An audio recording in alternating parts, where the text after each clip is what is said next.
Praise the Lord, our daily bread. Wisdom of Solomon, chapter 13, verse 9. If they had the power to know so much that they could investigate the world, how did they fail to find sooner the Lord of these things? O Almighty God, thank you for giving this wonderful verse. May your presence shower on us. O Lord, today's scientific research goes beyond the sky, from the moon to the bottom of the sea. We also get time to see these things, but we could not spare even 10 minutes out of 24 hours for God who created us. This human intellect who thinks that on which other planet can man live? Why did he try to keep those who are dying of hunger on the side of the street alive? Why our ingenuity did not reach? Just think and see. Let's try to live like a person when God bless us. We ask this in the name of Jesus Christ. Amen. அன்றாட உணவு. சாலமோனின் ஞானம், அதிகாரம் 13, இறை வார்த்தை 9. உலகை ஆராய்ந்தறியும் அளவுக்கு ஆற்றல் அவர்களுக்கு இருந்த போதிலும் இவற்றுக்கெல்லாம் ஆண்டவரை இன்னும் மிக விரைவில் அறிய தவறியது ஏன்? அன்பின் தகப்பனே, இன்றைய நாளில் இந்த இறை மன்னாவை கொடுத்ததற்காக நன்றி ஆண்டவரே.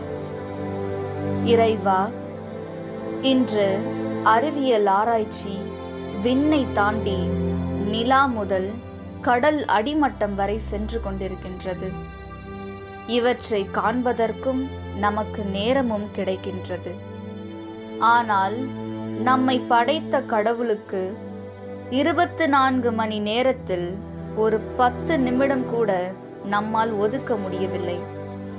வேறு எந்த கிரகத்தில் மனிதன் வாழலாம் என்று சிந்திக்கும் இம்மனித புத்திக்கு தெரு ஓரத்தில் பசியால் வாடி சாகும் தருவாயில் இருப்பவர்களை வாழ வைக்க என்ன முயற்சி செய்தது? நம் புத்தி கூர்மைக்கு ஏன் எட்டவில்லை? சற்று சிந்தித்து பார்த்து கடவுளுக்கு ஏற்றவர்களாக வாழ முயல்வோம். ஆமீன். அன்னன்னுள்ள போஜனம். ஞானம் 13ஆம் அத்தியாயம் 9ஆம் வாக்கியம்.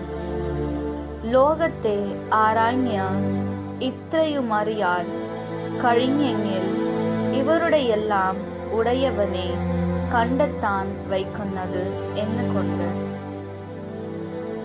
ആകാശത്തിലും ചന്ദ്രനിലും കടലിൻ്റെ അടിത്തട്ടിലും മനുഷ്യൻ ഗവേഷണം നടത്തുന്നു. ഇവയെല്ലാം ചിന്തിക്കാനും നോക്കി നടത്താനും സമയമുണ്ട്.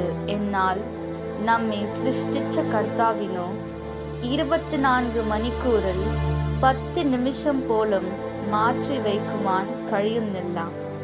വേറെ ഗ്രഹത്തിൽ പോയി എങ്ങനെ ജീവിക്കാം എന്ന് ചിന്തിക്കുന്ന ഈ മനുഷ്യ ചിന്താഗതിക്ക് ഒരു നേരം ഭക്ഷണം പോലും ഇല്ലാതെ വഴിയോരങ്ങളിലും കടത്തിണ്ണകളിലും കഴിഞ്ഞുകൂടുന്ന ഇവരെ ജീവിതത്തിലേക്ക് തിരിച്ചു കൊണ്ടുവരുവാൻ എന്ന് പരിശ്രമം ചെയ്യുന്നു. നമ്മൾ എന്നാ ചിന്തിക്കാത്തത്? എല്ലാവരെയും സഹമനുഷ്യരായി കണ്ട് ദൈവത്തിനു വേണ്ടവരായി ജീവിക്കുവാൻ പരിശ്രമിക്കാം. ആമേൻ.